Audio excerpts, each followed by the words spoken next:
I used to wake up sleep deprived every morning. This made me moody, irritable, and somewhat emotionally unstable. Who's with me on this point? Come on, I know I'm not the only one here. Wait, am I? I made a video about a month ago where I was right in the middle of a really bad cycle of not sleeping enough. But that video was basically me in the dead center of everything, being like, I'm tired of this, I want to change. And I just kind of wanted to bring you guys along for the ride of that as I actually do that. And so one thing I said in that video was like, I'm gonna reassess and reevaluate in about a month and see how it's working, how the things that I had decided to implement would work. And I am proud to report that it was a smashing success. By breaking down my behavior, I was able to create change a lot faster. And I'm now getting about 1 to 2 extra hours of sleep each night. Little side note here before we jump into it. I just want to say real quick that I feel like most videos talking about sleep are kind of, I don't know, they don't really cover what's needed to actually do behavioral change. It's more like hacks or like little tips here and there, but without actually going into the meat of like what actually needs to happen for you to change that. And I really want to do a little bit of a better job with that and actually give you guys some stuff that is like, here's what it actually takes to change your behavior, and like, let's do it. You know, this is an example of changing that behavior. The 3 pillars of changing your behavior are, first of all, leverage. You're gonna need leverage, otherwise you won't be motivated to change. Second way is you have to interrupt the old pattern. The third way is to create a powerful alternative to replace that old pattern. And I'll explain these here in just a second to make sure that you understand them. But first of all, if you remember from my other video, which by the way, if you haven't watched it, you know, you should go watch it.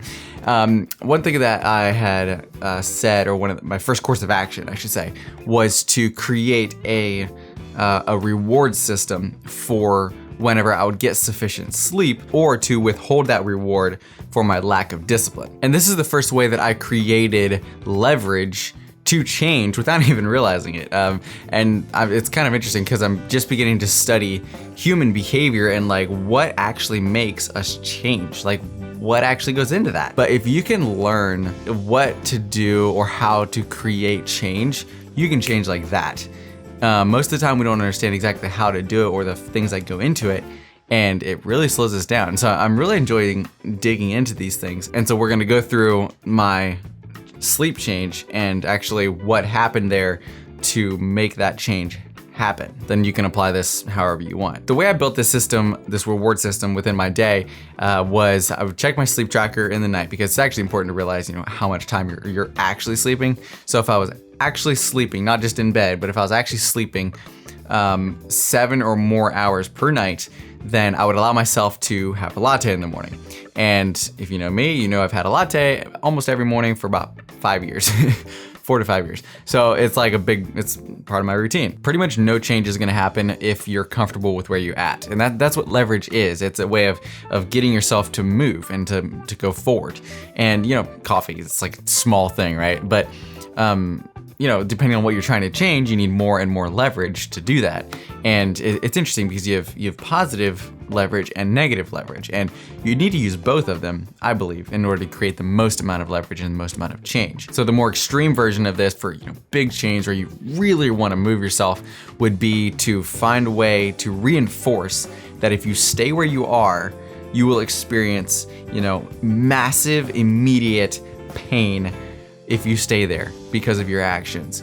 And that's the negative, right? That's like for big stuff. And then, you know, for the positive, the flip side of that would be that if you move in that direction, you'll receive, you know, instant, tremendous amounts of pleasure from it. And so that right there is what is the best way to get yourself moving in a direction. And like I said, coffee's not that dramatic, right?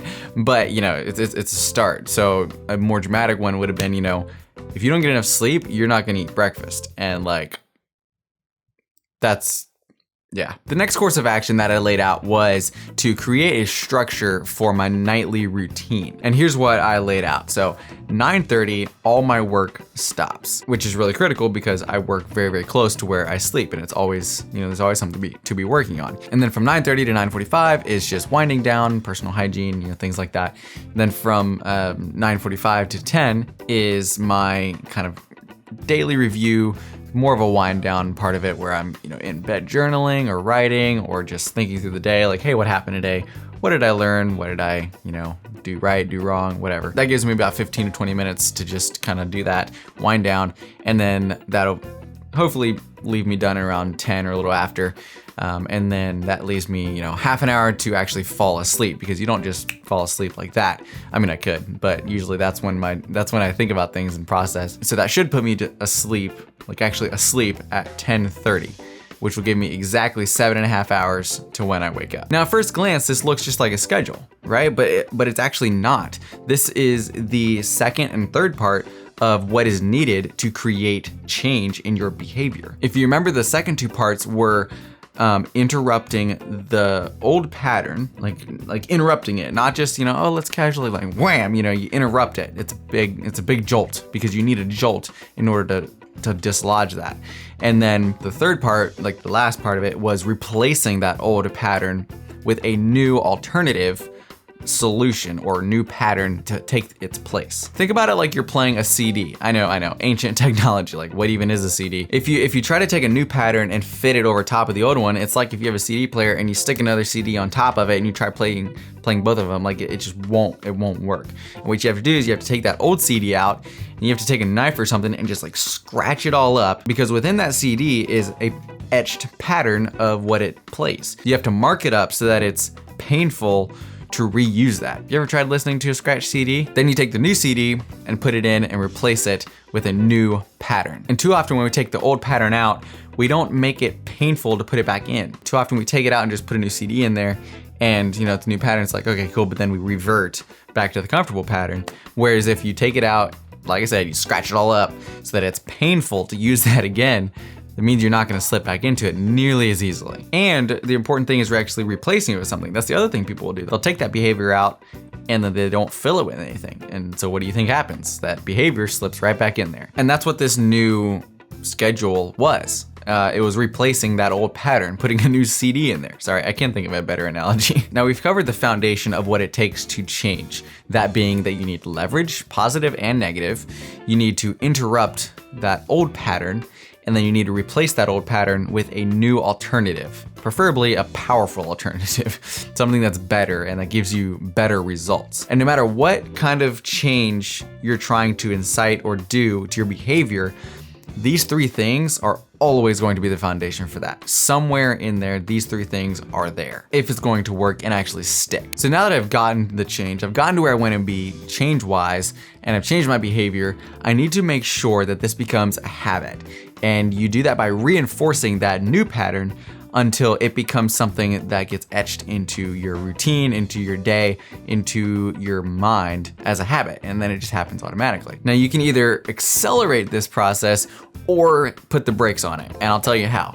To do that, let me share a story with you of a study. I don't really approve of their method, but it proves my point here, and it's fascinating. So these scientists took these monkeys and they put their hands on a table, and again, I don't really approve of this because I think it's a little bit mean, but they taped down all their fingers except one, and then the monkey moved their finger up and down, up and down, up and down 10,000 times. After those 10,000 times, they pulled up the monkey's hands, and the monkey had that pattern in his brain. He's walking around moving his finger around because it's like a pattern in his brain. And what they found was that every time the monkey moved that finger one time, it put a new strand in the brain of the pattern that it was forming for that motion. And after 10,000 times, it just happened automatically without them even thinking about it. Now, here's what's fascinating. They tried this again, same thing, they taped their finger down, but the second time they stimulated the pleasure center of the monkey's brain. They actually stuck a needle inside of their brain. It's kind of crazy.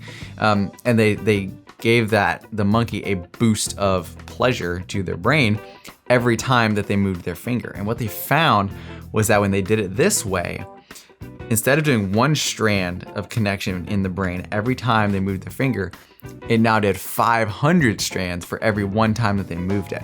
And what this is showing is that when you reinforce your habit with an emotion or with a reward or something along those lines, it makes it happen so much faster. And the latte is an example of this. It was something really small, but even just that little bit of reward was able to help stimulate the brain to do it more and more. The number one thing that's gonna accelerate or break you is emotion. Putting yourself in a state of worry or fear is gonna slow you down so much. It's gonna make that habit so that it's one strand at a time, and it's gonna take you ages and ages to do it and actually make it into a sustained habit. Whereas if you put yourself in a state of passion or commitment or drive or enjoyment, then it makes that, for one thing, it makes the experience a whole lot better, and it means that you're gonna build that habit way faster. By the way, mental state, mindset, you can also think of that as like your attitude. Like, what's your attitude while you're doing something? So if my attitude is like, oh, it's so stupid, man, why did I ever make that video? Because now I actually have to follow through. I'd give myself maybe like a 1% chance of success at that point. So find ways to reinforce